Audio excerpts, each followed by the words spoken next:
أعوذ بالله من الشيطان الرجيم. بسم الله الرحمن الرحيم. وإذ استسقى موسى لقومه فقلنا اضرب بعصاك الحجر فانفجرت منه اثنتا عشرة عينا قد علم كل أناس مشربهم كلوا واشربوا من رزق الله ولا تعثوا في الأرض مفسدين. صدق اللہ العظیم. اللہ کریم نے فرمایا کہ بنی اسرائیلیوں نے حضرت موسیٰ علیہ السلام سے پانی کی درخواست کی. حضرت موسیٰ علیہ السلام نے اللہ کے حکم سے پتھر پر اپنی لاٹھی ماری، 12 چشمے جاری ہو گئے. اللہ رب العزت نے فرمایا کہ من اور سلوہ جیسی خدا داد نعمت تمہیں مل گئی ہے. من اور سلوہ جیسی نعمت کو رد کر کے تم نے سبزیاں اور ترکاریاں پسند کی ہیں، محکوم رہنا پسند کیا، جہاد چھوڑ دیا، کفر بھی کیا، انبیاء کو شہید بھی کیا، تو اتنے جرائم کی وجہ سے تم مغلوب ہو گئے. یہ سب اللہ رب العزت کی نافرمانی کرنے کی سزا ہے. ورنہ اللہ رب العزت نے فرمایا کہ میرا تو قول وہی ہے جس کا ذکر آگے 8ویں رکوع میں بیان ہوا کہ جو بندہ مومن بن جائے اور نیک بن جائے، یعنی توحید و سنت اور اعمال صالحہ کا پابند بن جائے، تو اللہ رب العزت اس کو دنیا آخرت میں کامیاب کر دے گا. مگر تم اس قدر پلید ہو یہودیو، اتنے خبیث ہو کہ طور پہاڑ تمہارے سروں پر میں نے کھڑا کرایا کہ مان لو. تمہیں اس وقت آدھکاب لیا کہ ہم مانیں گے تورات کو.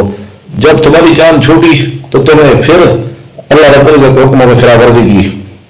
آگے اللہ کریم نے فرمایا کہ ہفتہ کے دن میں نے تمہیں تعظیم کا حکم دیا، مگر تم نے تعظیم صحیح معنوں میں نہ کی، جس کی وجہ سے تمہیں بندر بنا دیا گیا.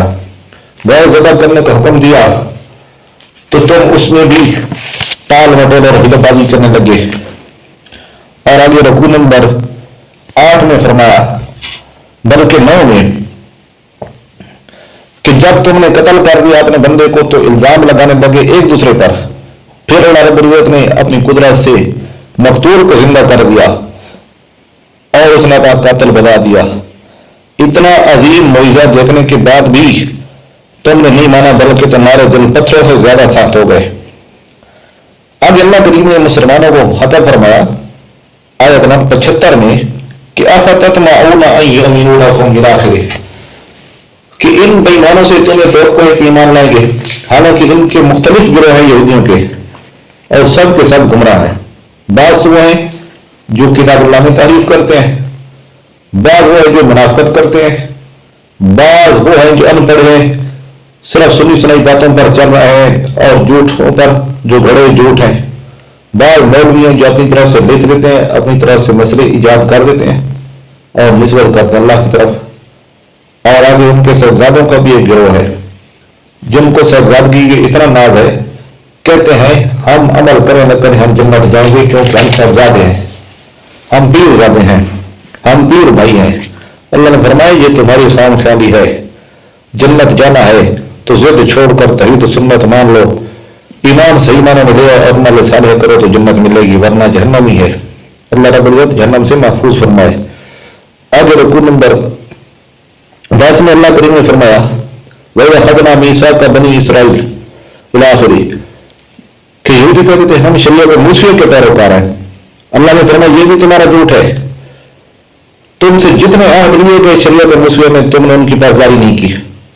رب کی توحید ماننے کا عہد لیا گیا، والدین، رشتہ داروں، یتیموں اور محتاجوں مسکینوں کے ساتھ حسن سلوک کا عہد لیا گیا، تم نے اس کو نہیں مانا، شرک بھی کیا اور ان کے ساتھ حسن سلوک بھی نہ کیا رشتہ داروں کے ساتھ، اور قتل کرنے سے بھی منع کیا گیا تھا، اپنی قوم کو جلا وطن کرنے سے بھی منع کیا گیا تھا. تم نے دونوں کام کیے جس کی وجہ سے دنیا آخرت میں تم نے ذلیل ہونا ہی تھا. اور رکوع نمبر 11 میں فرمایا کہ ان کے آباء و اجداد جو تھے یہودیوں کے، ایک تو نافرمان تھے، دوسرا یہ کہ مبلغین توحید کو جھٹلاتے بھی تھے.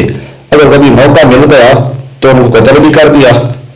اور آسرم کے دور میں جو یہودی تھے ان کا منظر بیان فرمایا آیت نمبر 89 میں ولما جاء کتاب میں عندنا مصدق لما معهم الى آخر، کہ نبی علیہ السلام کی آمد سے پہلے تو کہتے تھے کہ جب آئیں گے تو ہم مان لیں گے، مگر جب آپ سلام آ گئے اعلان نبوت کر دیا تو انہوں نے انکار کر دیا۔ جب قرآن پر ایمان لانے کی دعوت دی تو انہوں نے کہہ دیا کہ ہم تورات کے علاوہ کسی کتاب کو نہیں مانتے۔ اللہ نے فرمایا تم تورات کو بھی نہیں مانتے ہو، اگر تورات کو مانتے تو پیغمبروں کو قتل نہ کرتے، تورات میں بھی کوئی پیغمبروں کو قتل کرنے کی اجازت نہیں ہے۔ تم تو وہی ہو کہ تو پہاڑ کو تمہارے اوپر کھڑا کیا گیا لیکن تم نے جان بچا کر پھر بھی نافرمانی کی، بچڑے کی پوجا بھی تم نے کی ہے، تورات میں بچڑے کی پوجا کی کہاں اجازت تھی؟ مگر عجیب بندے ہو کہ تم کہتے ہو جنت ہمارے لیے ہے، ہم جہنم میں جائیں گے نہیں، جائیں گے تو چند دن جائیں گے۔ اللہ نے فرمایا اگر تم سچے ہو تو پھر موت کی تمنا کرو، تمہیں چلے گئے، لیکن اللہ فرماتا ہے کہ جنت انہیں جانے نہیں ہے، اگر یہ کرتوت کرتے رہے توبہ نہ کرے تو جنت جانے نہیں ہے، اور ان کو اپنے کرتوتوں کو پتہ ہے، اس لیے موت کی تمنا کبھی نہیں کریں گے، بلکہ یہ تو مشرکین سے بھی عمر کے زیادہ حریص ہیں۔ باقی انشاءاللہ اگلے درس میں وما علینا الا البلاغ۔